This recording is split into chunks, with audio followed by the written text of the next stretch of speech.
오늘은 시편 119편 33절에서 40절 말씀을 가지고 내가 끝까지 지키리이다 라는 제목으로 여러분과 함께 말씀을 나누겠습니다.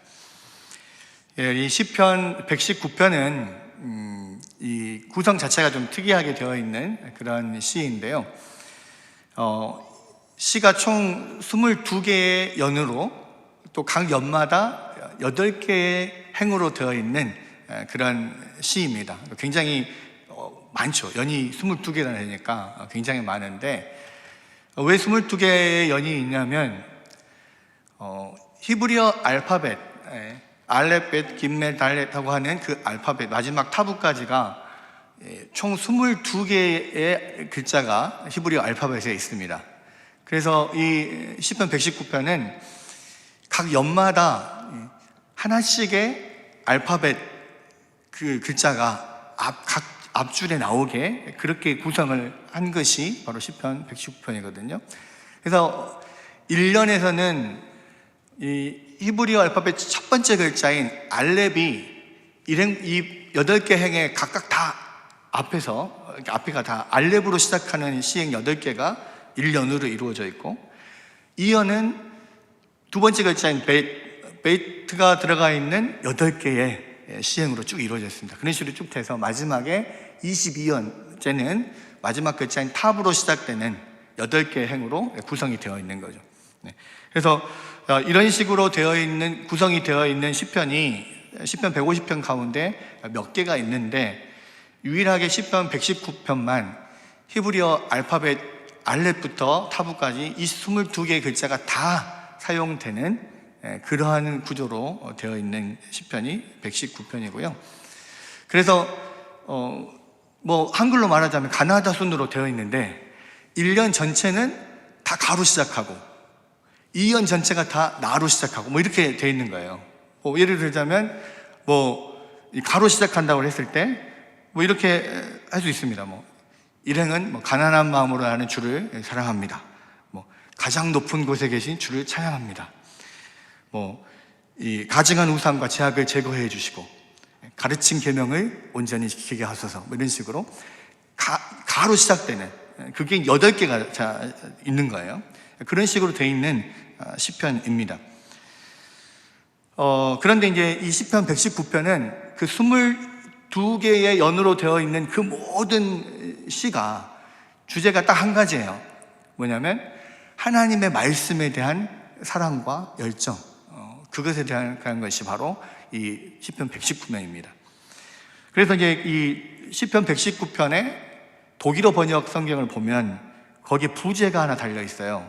뭐라고 부제가 달려 있냐면 하나님의 말씀에 대한 찬양과 사랑 및 그 말씀의 능력과 활용에 관한 그리스도인의 황금 입문서라는 부제가 달려 있습니다. 그래서 이 시편 119편을 쭉 보면 이 시인이 하나님의 말씀을 얼마나 사랑하는지, 그리고 그 말씀을 우리의 삶에서 어떻게 활용할 수 있는지 이런 것들이 구체적으로 드러나 있다라고 보면 되고요. 또 특이한 것은 이 시편 119편은 이 시편에서 사용하는 모든 문학적인 형식을 다 총망라해서 여기에 다 사용이 되어 있습니다. 그래서 찬양, 애가, 기도와 간구, 지혜, 호소 등 여러 가지의 모든 요소들이 나타나는 종합시다, 이렇게 생각할 수가 있거든요. 그 중에서 오늘 읽은 이 시편 119편 33절에서 40절의 말씀은 제 5번째 연으로 히브리어 알파벳 5번째 글자인 해가 맨 앞에 다 이렇게 나와요. 해로 시작하는 8개의 시행으로 그렇게 구성이 되어 있습니다. 근데 재밌는 것은 뭐냐면요, 히브리어에서 이 해가 동사 앞에 쓰이면 동사가 사역 명령형, 뭐뭐 하게 하라 라고 하는 사역 명령형으로 바뀝니다. 근데 이제 여기서 보면 우리가 한글 번역에 보면 다 하나님 앞에 나에게 주의 윤례의 도를 가르치소서, 또 또 나로 하여금 깨닫게 하소서, 이런 식으로 다 기도하는 형식으로 그렇게 번역이 되어 있잖아요. 사실은 사역 명령입니다. 뭐 하게 하라 말하는 건데 하나님께 말씀을 드리는 거니까 기도하는 형식으로 이렇게 지금 번역이 되어 있는 겁니다. 그런데 이게 참 공교롭게도 오늘 행복한 만남 제자훈련 사역훈련을 수요 예배를 하시는 여러분 앞에 시편 119편 이 5번째 연이 사역 명령형으로 되어 있다는 건 굉장히 심오한 뜻이 있지 않은가. 이거는 훈련받은 성도들이여 열심히 사역하라, 뭐 이런 하나님의 뜻이 담겨 있지 않는가, 이런 생각을 해봅니다. 어쨌거나 오늘 그래서 이 말씀을 가지고 함께 다시 근데 구체적인 내용들을 좀 살펴보려고 하는데요. 먼저 본문을 좀 살펴보겠습니다. 먼저 33절, 34절을 함께 읽어보겠습니다. 자, 시작. 여호와여 주의 율례들의 도를 내게 가르치소서. 내가 끝까지 지키리이다. 나로 하여금 깨닫게 하여 주소서. 내가 주의 법을 준행하며 진심으로 지키리이다. 자, 여기 보면 시인이 주의 율례들의 도를 가르쳐 달라, 또 이를 깨닫게 달라, 이렇게 간구하는데요. 이 간구하는 목적이 있습니다. 그 목적이 뭡니까? 바로 하나님의 율법을 끝까지 지키고 전심으로 복종하기 위해서 하나님 앞에 그렇게 지금 구하는 거예요. 여러분, 이 시인은요, 하나님의 말씀을 그냥 궁금증을 해결하기 위해서, 뭐 지식을 쌓기 위해서 그렇게 하나님의 말씀에 대한 가르침을 구하고 있는 게 아니에요. 그것을 끝까지 전심으로 지키기 위해서 이 깨달음과 가르침을 구하고 있다는 겁니다. 여러분, 이것은요, 오늘 11기 사역훈련, 또 14기 제자훈련, 30기 행복한 만남을 수료하시는 성도님들에게도 동일하게 적용되는 말씀이라고 할 수 있어요. 여러분은 단순히 여러분의 지적 호기심을 충족시키기 위해서 훈련 받으신 게 아닙니다. 여러분, 단순히 여러분이 배우고 끝나는 그런 것이 아니라 그것을 끝까지 전심으로 지키기 위해서 훈련을 받은 것이에요. 그렇기 때문에 사실은 훈련은 끝났지만 끝난 것이 아닙니다. 마치 그 한용운 시인의 님의 침묵에 나오는 님은 갔지만 나는 님을 보내지 아니하였습니다, 뭐 이런 시하고 비슷합니다.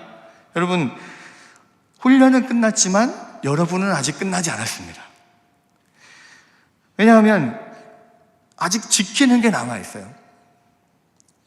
하나님의 말씀을 지키는 것, 순종하는 것, 이게 남아있는 거예요. 여러분, 훈련 때 배운 경건의 습관들을 계속해서 지켜나가야 하고, 또 주님의 말씀에 순종하는 훈련이 앞으로 여러분의 삶에 계속해서 남아있다는 것을 늘 기억하십시오.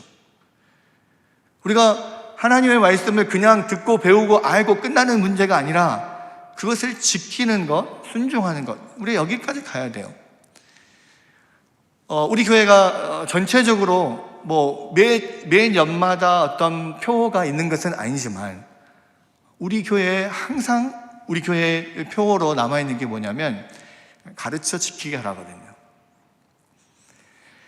가르쳐서 끝나는 게 아니에요. 지키게 하라, 가르쳐 지키게 하라, 여기까지 가야 되는 겁니다. 여러분, 그러면 이 시편 119편에서 말하는 이렇게 끝까지 전심으로 하나님 말씀에 순종하기 위해서는 그럼 구체적으로 어떻게 해야 되느냐? 오늘 본문 말씀에서는요, 여러분이 끝까지 전심으로 하나님 말씀을 지키기 위해서 3가지를 주의하라고 합니다. 뭐냐면 첫 번째는 여러분의 발과 여러분의 마음과 여러분의 눈을 하나님의 말씀에 두라고 그렇게 권면하는 거예요. 그래야만 그것을 끝까지 전심으로 지킬 수 있다는 겁니다. 자, 먼저 35절을 보면 함께 보겠습니다. 35절. 자, 시작. 나로 하여금 주의 계명들의 길로 행하게 하소서. 내가 이를 즐거워함이니이다. 여러분, 여러분의 발을 하나님의 말씀의 길에 걷게 해야 돼요. 즉, 반대로 말하면 여러분이 가는 길을 하나님의 말씀이 인도하게 해야 된다는 거예요. 여러분, 하나님의 말씀을 배워놓고 내가 내 마음대로 가는 게 아닙니다. 하나님의 말씀을 열심히 배우고 열심히 1년 동안 또 한 학기 동안 여러분 배웠지 않습니까? 그러면 그 말씀이 이끄는 대로 여러분들이 따라가야만 여러분 끝까지 전심으로 그 말씀을 지킬 수가 있어요. 여러분, 말씀의 인도가 필요한 이유는 우리의 마음이, 우리의 생각이 어둡기 때문입니다. 우리가 스스로 무언가를 결정하려고 하면 우리가 정말로 바른 결정을 내리기가 쉽지 않아요. 여러분, 그래서 우리가 배운 게 있잖아요. 그런 바른 결정을 내리기 위해서 항상 우리에게 필요한 게 뭡니까? 매일 아침 하나님 말씀을 큐티를 통해서 묵상하고 하나님의 뜻을 우리가 찾는 거예요. 그리고 하루 동안 그 말씀이 인도하는 대로 내가 따라가는 겁니다. 여러분, 큐티 제가 사무국에 있다 보니까 참 어쩔 때는 그냥 그게 어쩌면 당연한 거긴 하지만 착잡할 때가 있어요. 12월이 지나고 1월, 2월 달에는 큐티가 잘 안 팔립니다. 3월부터는 또 큐티가 막 많이 팔려요. 6월이 지나면 또 큐티가 안 팔립니다. 9월이 시작되면 또 큐티가 많이 팔려요. 그러니까 무슨 이야기입니까? 훈련할 때만 열심히 하고 훈련 끝나면 안 한다는 거예요, 큐티를. 여러분, 우리는요 훈련을 통해서 물고기를 잡는 법을 배운 거예요. 물고기를 잡는 법을 배웠지 우리가 이 훈련 한번 받았다고 해서 평생 동안 물고기가 계속 자동으로 공급되는 게 아니에요. 물고기 잡는 방법은 뭡니까? 아침마다 큐티를 통해서 하나님의 말씀에 인도를 받아야 되는 거예요. 그러면 우리의 발이 이상한 데로 가지 않고 끝까지 주의 말씀을 지킬 수 있을 겁니다. 여러분, 훈련 끝났다고 큐티 중단하지 마시기를 주님의 이름으로 축원합니다. 네. 아멘이 작습니다. 주님의 이름으로 축원합니다. 네, 그래요. 뒤에 나는 이미 훈련 다 이미 받은 성도님들도 여전히 마찬가지입니다. 네. 네. 큐티 날마다 주의 말씀이 나를 인도하도록 꼭 해주시길 바라고요. 자, 두 번째로 36절을 보겠습니다. 36절 한번 읽어볼게요. 자, 시작. 내 마음을 주의 증거들에게 향하게 하시고 탐욕으로 향하지 말게 하소서.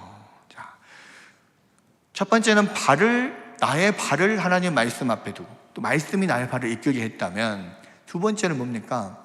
나의 마음을 하나님 말씀에 두어야 해요. 말씀에 두고 뭐에다 두지 말아야 됩니까? 탐욕을 향하게, 탐욕에다가 나의 마음을 두면 안 된다는 거예요. 탐욕 대신에 말씀에다 내 마음을 둬라. 자, 무슨 이야기냐면 이 탐욕이라고 하는 이 단어는요, 이 그릇된 방법으로 이득을 취하는 불의의 이득, 이렇게 표현을 될 수가 있고, 영어 번역에서는 그래서 selfish gain 그렇게 되어 있습니다. 이기적으로 무언가를 이득을 보는 거. 지금 시인이 뭐라고 말하냐면, 그렇게 세상에서 무언가 이득을 얻는 것에 너희들 마음을 쏟지 말라는 거예요.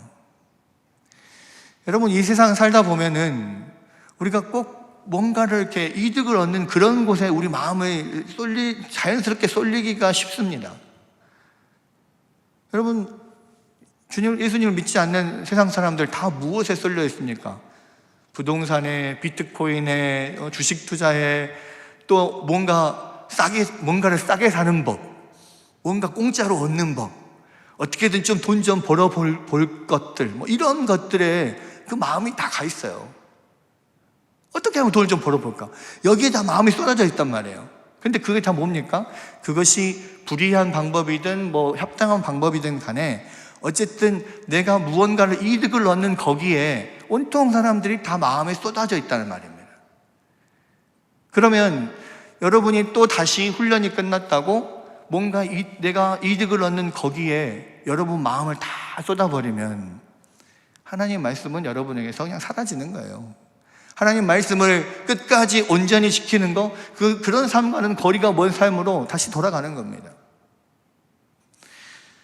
여러분, 그랬어요. 물론 우리가 이 세상에서 살아가면서 무언가 소득을 얻고 이윤을 얻고 뭐 이런 것은 필수적인 경제 생활입니다만은 거기에만 온통 마음을 뺏기지 말라는 거예요. 그러려면 어떻게 해야 됩니까? 거기에 뺏기지 말고 그 마음을 하나님 말씀에 좀 둬야 되는데, 그럼 어떻게 해야 될까요? 그것도 우리가 훈련 때 다 배웠어요. 성경 통독을 계속하는 겁니다. 그러니까 날마다 몇 장씩 성경을 계속 읽는 거를 날마다 계속하면 적어도 그 하루에 그 시간만큼은 마음을 다른 곳에 뺏기지 않아요. 그리고 어떤 우리 안에 목표가 있어야 돼요. 지금 사역훈련, 제자훈련 받으신 분들은 성경 통독 계속 1년 동안 해왔지만 아직까지 완전히 다 끝내지 못한 분들이 많잖아요. 그죠? 이미 다 성경 통독 다 끝났습니까? 완전히? 그런 분도 뭐 2독 들어가고 3독 하시는 분도 계시지만, 그러나 제가 봤을 때는 다른 많은 숙제도 있기 때문에 거의 대부분은 성경 통독 완료가 안 됐을 거라고 저는 생각을 합니다. 그러면 여러분들이요, 오늘부터 마지막 올해가 가기 전까지 나머지를 어쨌든 올해 안에 끝내자, 이 마음을 가지고 계속 성경을 읽어야 돼요. 그리고 내년도 훈련을 받지 않든 매년 초면 교회에서 성경 통독표를 나눠줘요. 그죠? 그거 가지고 가서 열심히 성경을 읽으십시오. 올해는 1독을 했다면 내년에는 꼭 2독을 해보겠다, 막 이런 각오를 가지고 열심히 성경을 매일매일 읽으시면 적어도 그것이 우리의 마음이 그런 탐욕에 뺏기지 않도록, 그런 불의의 이득에 뺏기지 않게 그것이 잡아줄 거라는 거예요. 또 한 가지는요, 여러분 꼭 성경대학의 강의를 들으십시오.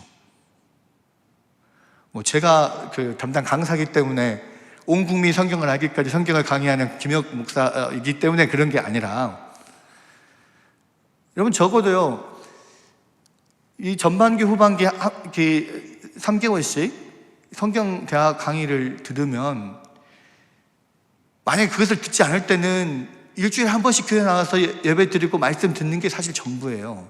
그거 뭐 중간에 수예배 나와서 예배 잠깐 드리면서 말씀 듣는 거. 근데 성경대학을 강의를 들으면 그 강의가 실질적으로 도움이 되든 안 되든 적어도 그 한 학기 동안, 그 강의를 듣는 한 학기 동안 적어도 여러분 마음이 하나님 말씀에 가 있단 말이에요. 하나님 말씀이 여러분의 마음을 붙들어주는 그 역할을 성경대학에서 한다는 겁니다. 뭐 요즘에는 오프라인으로만 하는 게 아니라 다 온라인으로도 얼마든지 개방되어 있으니까 마음만 있으면 언제든지 말씀을 들을 수 있고 여러분의 마음을 말씀에 둘 수 있다는 겁니다. 두 번째, 여러분들 말씀에 여러분의 마음을 두시라라고 하는 거고요. 마지막으로 37절을 보겠습니다. 37절 읽어볼게요. 시작. 내 눈을 돌이켜 허탄한 것을 보지 말게 하시고 주의 길에서 나를 살아나게 하소서. 자, 여러분의 눈을 허탄한 것에서 돌려서 주님의 길을 바라보라는 거예요. 여러분, 이 세상에 속한 것들은 덧없이 사라지지만 하나님께 속한 것들은 영원합니다. 여러분, 여러분의 눈을 허탄한 것에서 돌려서 주님의 길을 바라볼 수 있게 하려면 여러분 어떻게 해야 될까요? 여기에는 기도밖에 없어요. 그러니까 여러분, 기도만이 하나님께 속한 것들의 가치를 알게 하기 때문입니다. 여러분, 우리가 기도하지 않으면요, 세상의 것이 더 커 보여요. 근데 기도하면 하나님의 것이 더 커 보이고, 하나님이 더 커 보이고, 하나님께 속한 것이 훨씬 더 가치 있게 보입니다. 기도는 우리의 눈을 바꿔주는 역할을 해요. 그래서 여러분 제자훈련, 사역훈련 배우면서 늘 우리가 공부했던 게 뭡니까? 매일 30분 이상씩 자리에 앉아서 기도하는 거 연습했잖아요. 근데 여러분 그 습관을 여러분들이 그만두시면 안 돼요. 그것을 계속해서 여러분 안에서, 여러분 삶에서 계속해서 이어나가야 합니다. 여러분, 우리는 훈련을 통해서 단지 방법만을 가르쳐 줄 뿐이에요. 그 방법을 가지고 여러분이 열심히 해서 자기 것으로 삼느냐 삼지 않느냐는 여러분에게 달려 있는 겁니다. 여러분, 우리가 사실 훈련을 받는다는 것은 함께 모여서 합숙 훈련을 하고 전지 훈련을 하는 것과 비슷해요. 우리가 프로야구라든지 그런 프로 스포츠 선수들 시즌이 시작되기 전에 겨울에 모여가지고 합숙 훈련을 하잖아요. 전지 훈련을 막 합니다. 그럼 전지 훈련이 끝나면 그 다음에 어떡합니까? 그 다음에 훈련 안 한가요? 아니요. 그 다음부터는 다 개인 훈련, 개인 트레이닝으로 들어가요. 전지 훈련에서 받은 그런 효과를 자기 몸에 익혀서 그것을 통하여서 좋은 선수가 되기 위해서는 전지훈련 때 배웠던 것들을 끊임없이 자기의 삶에서 개인 훈련을 통하여, 개인 트레이닝을 통해서 자기 것으로 만들어야 합니다. 여러분이 하나님 앞에서 좋은 선수가 되고 좋은 제자가 되고 하나님께서 기뻐하시는 좋은 일꾼들이 되기 위해서는요, 여러분이 훈련에 참가해서 배웠던 모든 것들을 날마다 개인 트레이닝으로 여러분의 몸에 체화시켜야 된다는 거예요. 여러분, 오늘 말씀을 통해서요, 다시 한번 여러분의 훈련은 끝났지만 그러나 훈련은 아직 끝나지 않았다. 그리고 여러분의 개인 훈련이 남아있다. 다시 한번 이 말씀을 생각하면서 여러분의 발과 여러분의 마음과 여러분의 눈을 하나님 앞에 두고 또 그것을 위하여서 열심히 큐티도 하고 또 성경도 읽고 기도도 열심히 하고 그렇게 해서 계속해서 성장해 나가는 여러분들이 되시기를 주님의 이름으로 축원합니다. 또 함께하는 모든 성도들 동일하게 적용되는 겁니다. 바로 그런 것들을 열심히 추구하면서 우리가 하나님 앞에 더욱더 가까이 나아가는 우리 모두가 되시기를 주님의 이름으로 축원합니다.